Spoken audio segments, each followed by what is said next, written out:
Welcome to the Personal Brain Trainer Podcast. I'm Dr. Erica Warren. And I'm Darius and we're your hosts. Join us on an adventure to translate the scientific jargon and brain research into simple metaphors and explanations for everyday life. We explore executive function and learning strategies that help turbocharge the mind. Come learn to steer around the invisible barriers so that you can achieve your goals. This podcast is ideal for parents, educators, and learners of all ages. This podcast is brought to you by GoodSensoryLearning.com, where you can find educational and occupational therapy lessons and remedial materials that bring delight to learning. Finally, you can find Dr. Warren's many courses at LearningSpecialistCourses.com. Come check out our newest course on developing executive functions and study strategies. This podcast is sponsored by DyslexiaProductivityCoaching.com. We give you a simple productivity system for your Apple devices that harnesses the creativity that comes with your dyslexia. Hey, Darius, how's it going? Going well, Erica. Excellent. What are we talking about today? Well, we're going to talk about executive function and taking notes on tablets, because it's a whole different experience, this whole world of taking handwritten notes and also digital notes, and this whole hybrid note-taking where you're still manually processing it by hand, by drawing, writing, etc., but you've got the advantages of digital. And how does that all affect executive function? And I thought it would be good to zoom in on taking handwritten notes on a tablet. Yeah, I love this. I have a variety of students that are going back, either back to college or starting in college. And I find that with all of them, I like to have this discussion about tablet note-taking because, yes, it kind of hits a lot of boxes. Yeah. And then from the work perspective, I see a lot of 35-year-old, 45-year-old, 50-year-olds who are like, I just have to write things down in meetings, but I'm now getting to the limit of having piles of notebooks that I leave at work and then I have to bring them in home because I'm working from home and I use up that notebook and then I can't find it again. That whole kind of cognitive load of Post-its, notebooks, sheets of paper, backs of envelopes, all of these things which are absolutely valid and important for kind of processing. But we need a way to bring them all in together into one digital space. And so there's this kind of tension with people where it's like, I really love my paper journal and I like writing things out, but I also need it digitally.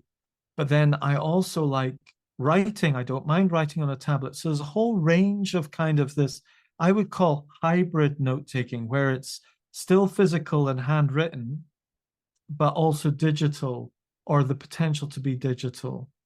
And the tablet sits in the middle of that world, and it's super useful. I think my favorite feature about these is the searching feature. You can literally just search for a word, and every single document that has that word in it will pop up as a possible option. And it just makes finding things so brilliant. And even through images. So even if you take a photograph of your notes, it will find the word in a photograph, which is extraordinary. Yes, and handwritten notes as well. Obviously, we're talking about handwriting. It'll search handwriting. If your handwriting's absolutely atrocious like mine, it can find it a bit difficult, but it's surprisingly effective. I think I convinced my wife to get an iPad, a $325 iPad for work. And the only thing she uses it for is taking handwritten notes in meetings. And as a coach, she just flick through different people's notebooks and say, right, okay, I've got my Erica notebook. And she opens up an Erica notebook and continues on the meeting notes and handwrites it all. And she's got all of her notebooks with her, and she really loves it. And so I think the real power of tablet notes for executive function is this ability for people to continue on their existing way of working and carry on writing notes, but having them as digital notes they can find. So they got the best of both worlds. Yeah, and I think what I like about it is the digital notes bring in more senses. Mm, And we've often talked about making things more multi-sensory or multi-processing, right? So that we are honoring more processing areas.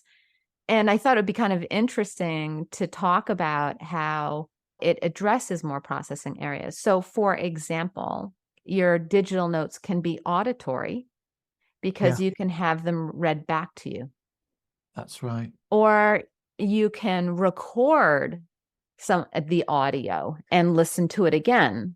So it can be auditory that way. Of course, it's visual because there's a visual depiction that you have, but you can make it even more visual by adding imagery that you can just literally drag into your notes from the internet or from a teacher's slides or whatever, or a diagram that you may have, or a photograph. You can also make them sequential. And the way that they're stored is sequential. And I think you have options of being able to store them by date. I'm sure if you wanted to alphabetize them, you could, but you have all these different ways of organizing, where you can organize by name, you can organize by folder, you can color code. It's amazing how fun it makes organization. Let's see what else. So it could be simultaneous because you're able to see all your folders in one glance. I guess it's logical reflective because there is a certain logic to how you're organizing things. How can it be tactile? Well, with tablets, you have choices. You can type, you can handwrite on the glass, but of course, they have these sticky screens that go over your iPad that makes it feel more like paper. Yeah. There's one called Paper-like, but there are many of them. So you have the option of typing, handwriting, or even voice typing. So you have many different options on how to get the information down, but there is that tactile component. And you can draw, you can doodle, you can still doodle on your notes, but if your doodle got in the way, you could make it smaller or you can make it bigger. You can That's change right. colors, you don't have to have 15 colored pencils with you that you're moving in between, or one of those 10 colored pens and you're having to push down, oh no, it's the wrong color. Not a big problem. If you write something in your notebook the wrong color, you can't change it. But on a tablet, you can. Well, that's a really massive deal for a lot of people, the ability to erase. Because a lot of, especially if you think differently, because you think, oh, there's another way of doing this, or that's not quite the right way. Now I've written it. And erasing it on paper and so on can be so hard, and rearranging things, and maybe your ideas come out randomly.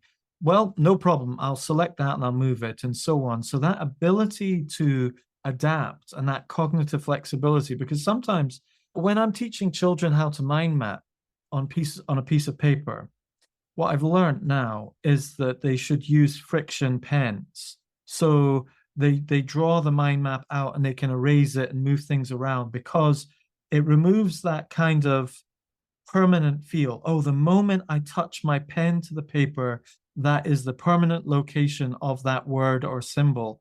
And I might get it wrong, I might get it right. And so there's this hesitancy that slows down the whole note taking, mind mapping process, which is erased the moment you can erase it and you've got that backup plan. Oh, I'll just try it and see if it works. I'll keep with it. If it doesn't, I've always got the option of moving it. And you've got that on speed on a tablet, which is incredible. So I'm going to stop you for a second because a lot of people may not know what a friction pen is. A friction pen is spelled Frixion, just so you know. And these pens are erasable pens, and they're erasable because the ink is sensitive to heat. The eraser on the back is great because you'll never lose it. It never gets smaller. All it is rubber. And when you're rubbing the rubber against the paper, the friction causes heat, which makes the ink disappear. And I don't know if you know this, Darius, but if you actually then put what you have erased in the freezer, do you know Yeah, this? I It's do. so Yeah. cool. You Yeah. put it in the freezer, it will actually come back. So I'll never forget this time I had a student who did this beautiful drawing with her friction pencils or pens, they call them both, and her father laminated it, And the right? heat made it And all it disappear. disappeared. Yeah. And she was devastated. And I said, "Do you still have it? Look for it. Put it in the freezer." And she was like, "What?" But I have so much fun. I'll bring my hair dryer out and make things disappear. And kids love it because they can write secret notes to each other. But if you were to leave your notebook open outside in the sun, it would probably disappear. So you have to be a little bit careful with the friction pens, but they're super cool. The other thing I wanted to stop for a moment, you had said in passing, you can select when you're using digital notes, you can select it and move it. And I just wanted to stop for a second because people that have not experienced tablet notes don't know what that means. Basically, they have like a lasso tool, and it's almost like a rope that you can just draw a line around whatever is in the way. Maybe you took some notes and you ran out of space and you want to move something over. You can lasso it, and then it selects all that text, and you have the choice of moving it on your page so that you can move the text. You can also make it bigger or smaller, which I love because I often run out of room on my page. And that enables me to kind of reorganize things when I don't have enough space. But I just thought I would stop and define those two things because there might be those in the audience that don't know what a friction pen is and don't know what you mean by, oh, moving the text. Yeah, I mean, I think it's useful to just go back up to the big level with regard to executive function, and also to introduce some learnings from the area of processing and dyslexia into this too. Okay. Because big picture, I've got clients who go to the British government through the Access to Work scheme, for example, and they say, I need the assistive technology of a tablet, like an iPad, to take notes in a meeting. And they go, but you've got a laptop.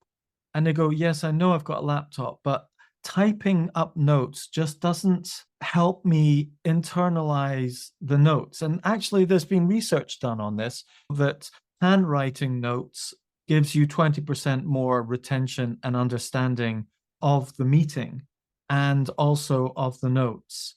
The tendency when you're typing notes is to type too much and to go into transcription mode.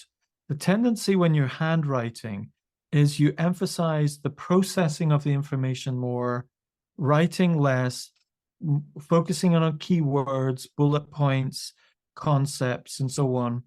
And so it's interesting speaking to assessors, these assessors who assess the needs of specific people with dyslexia or ADHD, etc. When you start to explain to them, look, I process information by writing.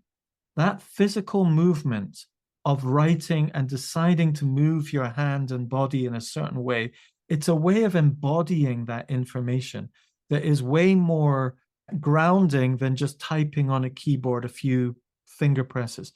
So for a lot of people, and maybe the listeners included, is that there's something very powerful when it comes to processing information about writing it out by hand.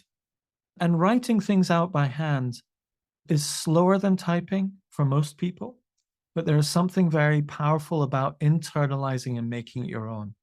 So I kind of split up information management into two realms. There's the typing realm, which tends to be where you capture information. It's like you put it into a database of your computer or whatever.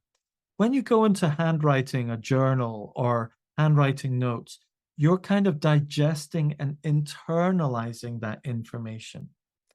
And so I think there's a real difference in how you approach information compared to typing and handwriting. Yeah, and I think you're absolutely right, and I think the research does suggest that, but it's interesting that we understand that whenever we're doing research, they're looking at the average person.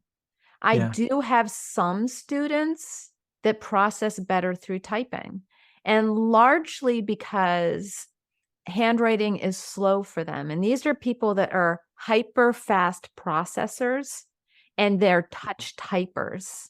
And so for them, typing is better. I get you. I get you. I totally get you. But who I'm speaking to right now is those people who feel in this digital world that they're like, I feel left out because my main mode of being is taking notes and writing post-its and Yeah. writing journals and drawing things and so on.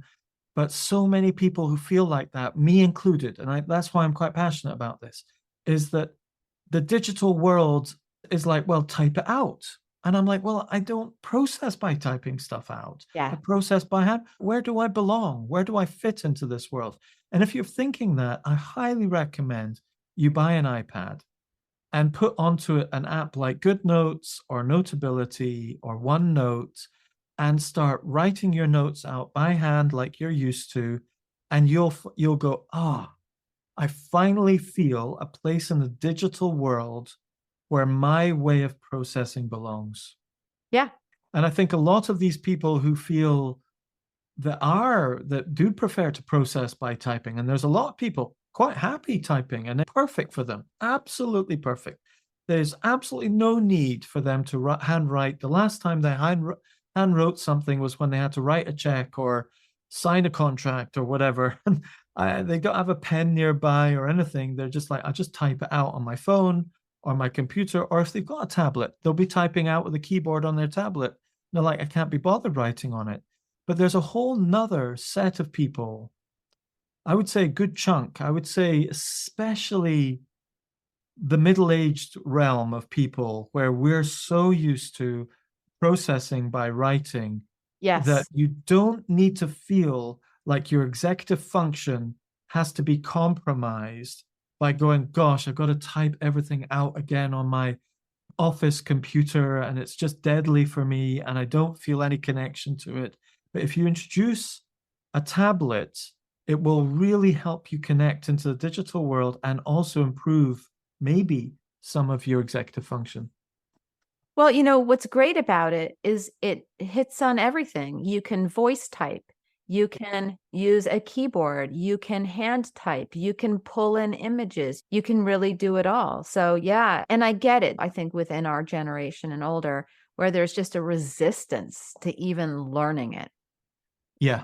There's this massive resistance of, no, I don't want technology. I don't want any more. I want less.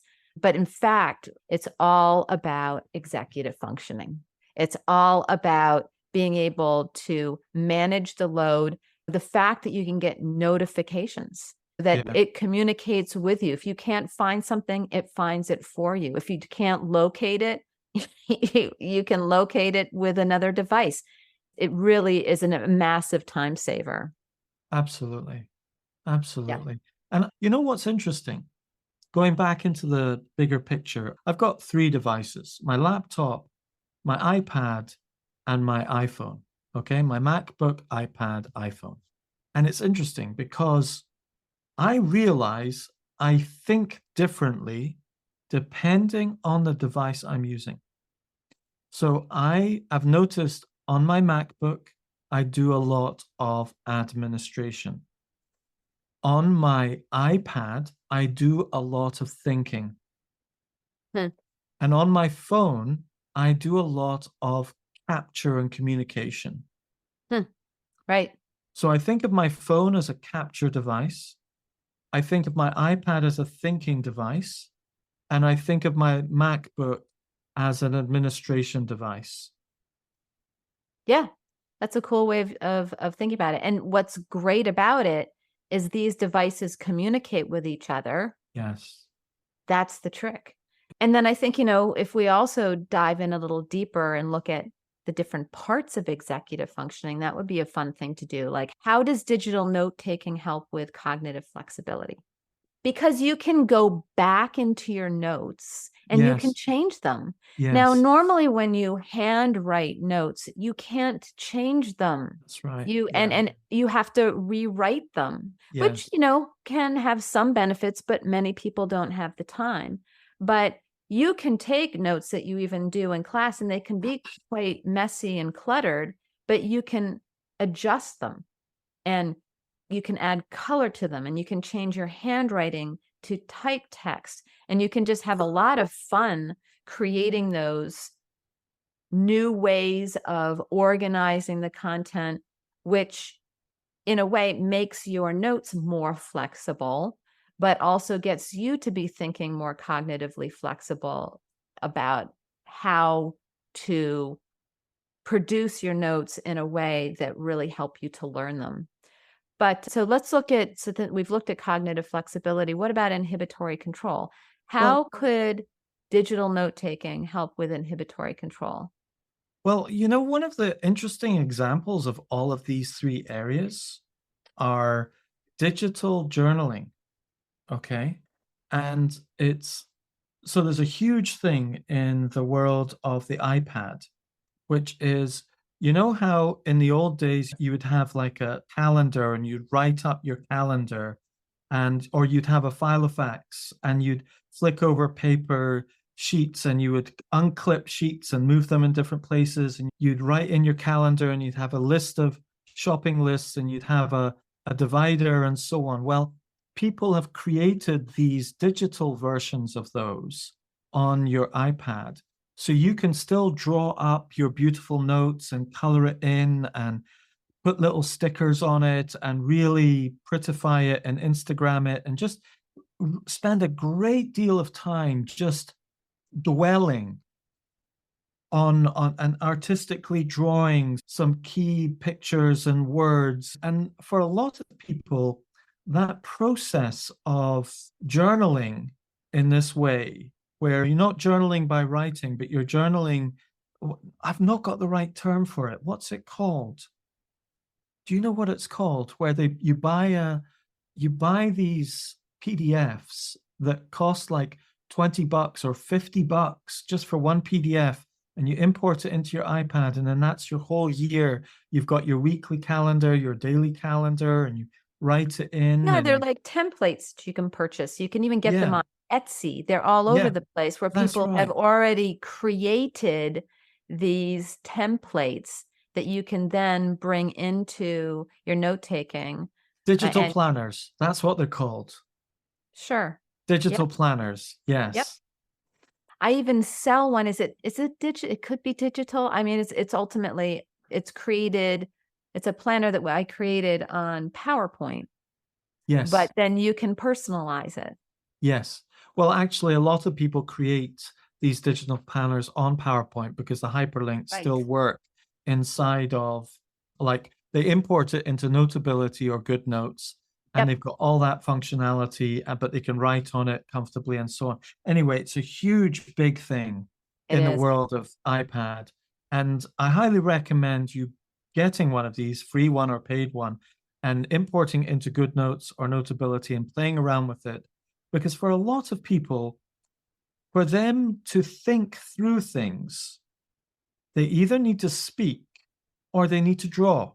And so that process of just doodling and drawing and coloring in and doing some spirals as they're thinking about something just slows their mind down enough to process the week ahead or the month ahead or a health issue or something like that.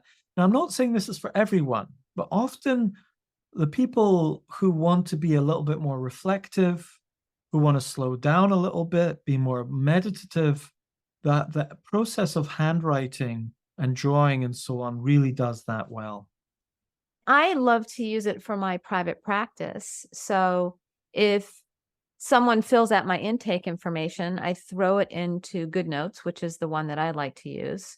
And then I can take notes on top of it. Yes. Or even if I'm giving an assessment and I have the assessment recording tool, I scan it or photograph it, put it in GoodNotes, and then I just write over the top of it. Yeah. which is great because I hardly ever print anymore because I don't need to. I Yes. scan more than I print now. Yes. And it's great for organizing my students because each student is in a little folder. Yes. Each and then all of those folders are in a year, and I can find things very quickly and easily. But you could see how that's amazing for higher level executive functioning, where Yes. you're planning, organizing, all that kind of stuff. Yeah. It makes it really easy, and then you can find things really easily. And then you're not overwhelmed by folders everywhere. Yes. And it's and part of it is coming up with a system, which I highly recommend, and that's something I work with my students with Yeah. at the beginning of a semester. Let's make sure everything has a place and you have all the folders, but you can even have fun.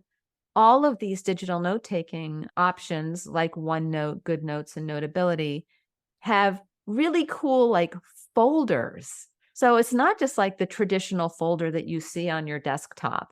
You can actually pick like a really beautiful design. And that's another thing that you can purchase. People make really beautiful notebook designs that Yes. you can purchase, but most of them have a really nice array of options where you can have really simple ones, it's just a color, or you can have ones with designs, or you can design your own on Canva and bring it in. That makes it a lot of fun too. But the bottom line is it really helps with that higher level executive functions, which is hitting more of the reasoning and the planning and the organizing Yeah. and even some of the time management. The only two that we haven't hit really is the working memory and inhibitory control. Well, working memory, an interesting thing that I use with a lot of my clients, children and adults, is the split screen function and working memory. So Yeah. you can take a good notes note. So you said often you rewrite your notes. So let's take the scenario where you've written something and you quite like it. You don't want to move things around. You just want to rewrite it. So what you do is you open up one instance of your notebook and you put it on the left-hand side of the screen. And you open up a blank page and you've got the notebook and you write it. The blank page is at the next page underneath the first instance, but you just slide it up and they're side by side. Now, where else could you always get that opportunity? Like maybe you took a note 5 days ago and it's on that page 5 days ago, and then you want to rewrite that note. You have to kind of hopefully get it on the right side of the page, and you've got all the papers in between, and you can look at that side, or otherwise you're flicking backwards and forwards. And that flicking backwards and forwards uses up a lot of working memory because you've got to It does. flick over, think about that. Oh, yeah, I'll write that down, flick over. Whereas if it's split screen and they're side by side, the speed of the working memory, that it releases the cognitive load That's massively. right. It doesn't require any working memory because No. you've got both on both screens. And I love that. I'm so glad you mentioned the split screen because it's so great for so many things Yeah. when you're trying to transfer information from one thing, or even maybe you even have your teacher's slides open and your notebook open, and then you have the option of just dragging anything you That's want right. into your notes. So it's really, really, really useful, or even just having Google on one side and your notes on the other, Yes. because then you can use a thesaurus, you can look for images, you can look for what the URL links, and then you can just literally drag them right over, which is, yeah, the split screen is amazing. And of course, if you turn your tablet sideways, Yeah. then it doesn't feel too small. No, that's right. Yeah, absolutely. And you can also change the split screen so it's not down the middle. It could be 1/3, 2/3. So your reference materials Right. on the narrower pane and then your working screen. I mean, the general principle for anyone working with their working memory and being self-aware of their working memory is it's super important in your desktop or on your tablet to split screen when you're in this kind of two app mode where you're basically transforming information into something else and you've got a reference on one side. Right. And just for those people that need to know, a split screen really means is that you have two things open at the same time. Yeah. But yeah, split screens are absolutely fantastic. And to be very precise, actually, people might be imagining, oh, I know that on Windows or my Mac. we're not talking about windows overlaying on each other. The beauty of a split screen is one has complete ownership of one side, one has complete ownership of the other, and they're not overlaying. You're not clicking from one to the other and flicking backwards and forwards, which again is another huge working memory time waster of clicking backwards, clicking forwards, clicking backwards. Yeah. And so this split screen function, you've got it in the MacBook. When you hover over the green button and you just hover over it, it will say, do you want to tile it to the left? And it'll tile it to the left, and then you choose what you want to tile to the right. They call it tiling. And on the iPad, it's split screening. So it's something that you have to activate. It doesn't just happen. You have to choose to make that happen. And so just being aware of the value of taking a moment to choose to split screen just brings a lot of inhibitory control as well. Because Yes. you're immediately saying, I am just going to focus on this thing that I'm doing that involves two items. And I've not got other things around the side of it, like on my computer. I'm just going to see two things. There's no other cognitive distractions. There's no other folders in my desktop, nothing pinging or beeping or whatever. So inhibitory control, it's really useful for that to go into split screen mode, Yep. both for working memory and inhibitory control. Well, and it's kind of funny because really what you're doing is you are splitting your attention in a way, which is not really inhibitory control. You're actually consciously bringing up two things, but the idea is that they're both there and you're not having to find one or hold in your working memory the information from the other screen, but you can quickly move your attention from one to the other because they're there, and you can communicate across them. Well, the difference actually is there's two states with a split screen, okay? You could be doing one task, okay, with a split screen, or you could be actually splitting your attention with a split screen. So here's scenario one. Scenario one is I've got one task. I am taking this information from over here and I'm processing it over there. And basically, this one task of digesting the same information, but dealing with it on two different parts of this, you're still on the same page, as it were. Your screen becomes your working page. So you are thinking on one thing. It has two zones, but it's one thing. But then sometimes you're not approaching it with that kind of attention. You might have a document you're working on and you've split screened it and you're watching a video, or you've got Google there, or you've got something that, oh gosh, yes, I better search that or whatever. And it's not necessarily related to what you're doing. So a lot of it comes down to inhibitory control with split screen is, am I now going to go into this mode to do one thing, and I need to isolate these two items to do the one thing? I love the split screen mode. What it does is it manages your working memory so that you have less cognitive load, as you had said before. If you think about your different devices, okay, I think of the phone as a very strong working memory tool in that you capture information that's coming into your mind that might dominate your working memory and put it into a note like Apple Notes as quickly as possible. So I tell my clients, look, your goal with Apple Notes is to empty your working memory continually through the day so that your brain is open to the next thing. Otherwise, it will hold on to important information and just keep it in that temporary phonological visual spatial loop saying, this is important, but I've not found a place for it. But the process of working memory is just keep emptying into Apple Notes. Now, the iPad has a quick note function as well, where you have a quick thought and you go, right, I'll just write that down quickly. And so it's designed to empty and take quick notes and write them down quickly. I don't use it very much myself, but a lot of people do who are real handwriters. So that's another way of using the tablet for emptying your working memory, is just taking quick notes. So there are these three tools within working memory. There is your inner voice, there's visualization, and then there's spatialization. And I think taking those immediate notes, those quick notes, is helping with that inner voice. But you also have the option of taking a photograph. and dropping it into your notes, which is great. What if you get to class and you miss the class beforehand and you could just take a picture of the student's notes right next to you, or even taking a picture of someone's planner? I mean, sometimes they're little details, sometimes they're big pictures, but that takes kind of that visualization. And then the spatialization is being able to organize and reorganize. So it's an interesting way to think about how the tablet really accommodates those three tools within working memory. Absolutely. Absolutely. And the key thing is that when you capture all that information, it's all going into one place. We have scattered enough lives, but someone who's writing their handwritten notes in a lecture might then take their phone and take a photograph of the slide.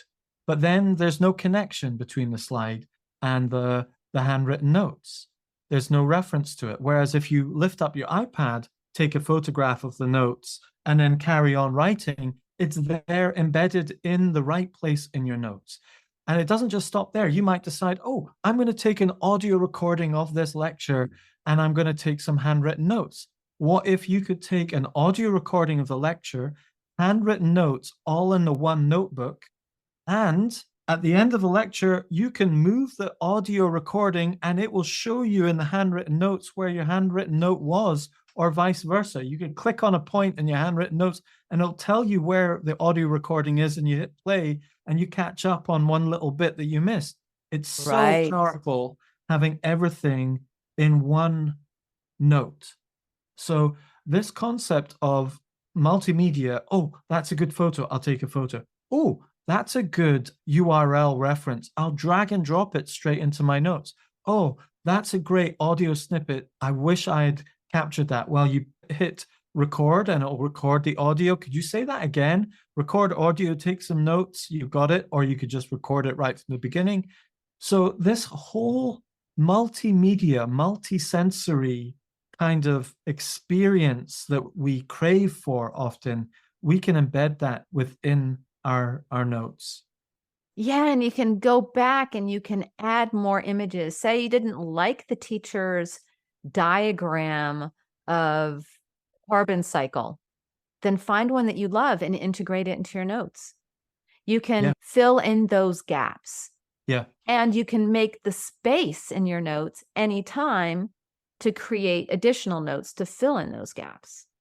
So yeah, it's really cool. I often encourage my students that do digital note taking to prepare for the coming class. Most teachers now upload their slides so the students can access the slides and review them beforehand, and Yeah. maybe even start your notes, get Yeah. them all organized. That way you can truly listen, because nobody can truly listen to a lecture if they're multitasking, taking notes and trying to listen. What's really nice is when you can really listen and then just elaborate your thoughts, where you're making those valuable connections. Yeah, and I think wrapping this all up, okay, I hope that there are some of you who think to themselves, gosh, that might be a valuable tool for me. For the cost of $325, when you do the maths, the amount of pens that I used to go through, ink pens, and paper and journals and so on, very cost efficient. And, you know, there's one type of person this really attracts. It tends to be the crafty, creative, artistic type of mindset that really thinks to themselves, actually, maybe I should use an iPad. The really hands-on type person. And one of the things that I've noticed is not just handwritten lecture notes, but in the workplace, for example, my daughter had a project to do, 20 years old plus, and she wants to paint her boat. So we thought, right, let's take a photo of the boat and draw over the top of the photo of the boat, because we can do that on the iPad. I want to create a stained glass window for the entrance to my house. I take a photo of a stained glass window I want to take inspiration from. I copy it. I take a photo of my door, I overlay them, I hand draw it, I paint it in, and so on. I go, that's exactly the way I want. So this space where you can prototype your thoughts, So that's why I'm kind of thinking, Yeah. Your thoughts and your plans. I mean, I can think of when I wanted to see what my house would look like with different paint colors. I took a picture of my house and then sectioned off little things and changed the colors. And I was like, oh, that's what it looks like when it's blue. And that's what it looks like when it's green. It's yes, amazing the different things you can do when you get super creative with it. yeah, yeah. And so Procreate is a really good app for doing that on the iPad. You can do oil painting, you can do watercolors, you can do multiple layers. There's Procreate's just an incredible app for an artistic person. If you're an artist, you have to have Procreate on your iPad. So I would say if you're thinking about adding a tool into your executive function toolkit, I'd highly recommend buying an iPad, a regular iPad for $325, and get yourself a Apple Pencil with it and a case, and then buying GoodNotes or Notability, one or the other. They're pretty interchangeable, but you can have a trial version of both. Or And OneNotes. That one's good too. OneNotes is okay. I mean, I'm not a big fan of OneNote. If you are Mac based, you need to go for GoodNotes or Notability. If you use a PC, you use OneNote because OneNote is being designed for PC, but is also on the iPad. So if you want to live in the world of a PC, you have to go for OneNote or maybe GoodNotes. But if you're a Mac, an Apple person, GoodNotes and Notability win hands down on OneNote. And I thought this was the case, and it is the case. It's just recent that GoodNotes is now also available on Windows. Yes. So I highly recommend giving it a try and putting it into your toolkit as a professional. And like Erica's saying, in your toolkit as a student, it's, in my opinion, an absolute essential for students and very useful for professionals who like to think by writing. And of course, it's amazing when you want to collaborate Yeah. because you can collaborate with others. You can invite them to notebooks and stuff like that, which makes it really, really easy. If you're working with another classmate or a coworker or a family member. So yeah, the more I step into using these tools, the more I love them. And I have to do a shout out for fellow mind mappers out there. If you're a mind mapper and you really love doing mind maps by hand, then the iPad is the place to go because there's so much flexibility. You can still have proper, authentic Tony Buzan style mind maps where you've really got the richness of the multisensory map, but you've got the ability to erase and move and all that jazz as well. Yeah. Yeah. So great talk, Erica. Thanks for going deep on the iPad and executive functions. It was good. Thank you. It was. And, digital note taking is definitely the wave of the future and really accommodates a lot of executive functioning. So if you are an executive functioning coach and you are working with people, I think we both highly recommend teaching your clientele to use this incredible tool.